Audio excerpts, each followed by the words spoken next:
यह घटना प्रयागराज महाकुंभ 2025 के इतिहास में स्वर्ण अक्षरों में लिखी जाएगी। जिस दिन लाखों श्रद्धालु संगम के पवित्र जल में स्नान कर रहे थे, वातावरण में मंत्रों की गूंज, शंखों का नाद और घंटियों की मधुर ध्वनि बह रही थी। उसी दिन कुछ ऐसा घटित हुआ जिसने हर किसी को आश्चर्यचकित कर दिया।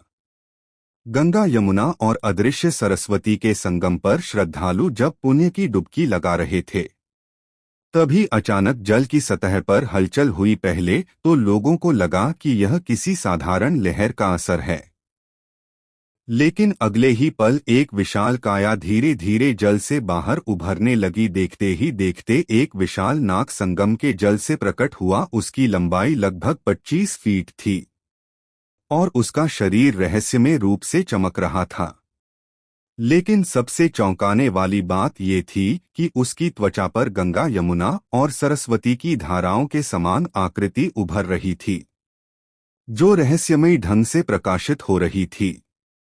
इस अद्भुत दृश्य को देखकर वहां मौजूद लोगों के बीच एक गहरा सन्नाटा छा गया। कोई अवाक रह गया तो कोई हाथ जोड़कर शीश नवाने लगा। कई श्रद्धालु मंत्रों का जाप करने लगे तो कुछ लोगों ने अपने मोबाइल कैमरे में इस घटना को रिकॉर्ड करना शुरू कर दिया। देखते ही देखते यह घटना कुंभ परिसर में आग की तरह फैल गई और भारी संख्या में श्रद्धालु संगम की ओर उमड़ पड़े। जब विशाल नाग संगम के जल में शांत मुद्रा में तैर रहा था, तभी एक वृद्ध साधु आगे बढ़े और भीड़ से मुखातिब होकर बोले, ये कोई साधारण नाग नहीं है, ईश्वरीय संदेश है जो हमें प्रकृति और धर्म के प्रति हमारे गंतव्यों की याद दिलाने आया है। उनकी वाणी में एक गूढ़ आध्यात्मिकता थी, जिसने माहौल को और भी रहस्यमय बना दिया। कुछ श्रद्धालु इसे शेषनाग का अवतार मानने लगे तो कुछ से ईश्वर की चेतावनी समझकर अपनी गलतियों का प्रायश्चित करने लगे। कई लोग इस घटना को देवताओं के धरती पर आगमन का प्रतीक मान रहे थे, जबकि वैज्ञानिक इसे किसी दुर्लभ प्रजाति का जल स्तर मानकर शोध करने की बात कह रहे थे। कुछ देर तक संगम के पवित्र जल में तैरने के बाद वह नाग धीरे धीरे गहरे जल में समा गया, लेकिन उसकी उपस्थिति ने वहां मौजूद हर व्यक्ति के मन में एक अमिट छाप छोड़ दी। इस घटना के कुछ ही क्षणों में सोशल मीडिया पर इसकी तस्वीरें और वीडियो वायरल हो गए।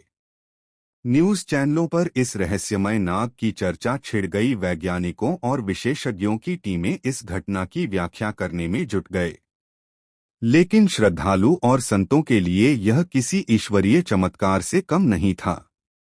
महाकुंभ सदियों से आस्था, अध्यात्म और रहस्यों का केंद्र रहा है।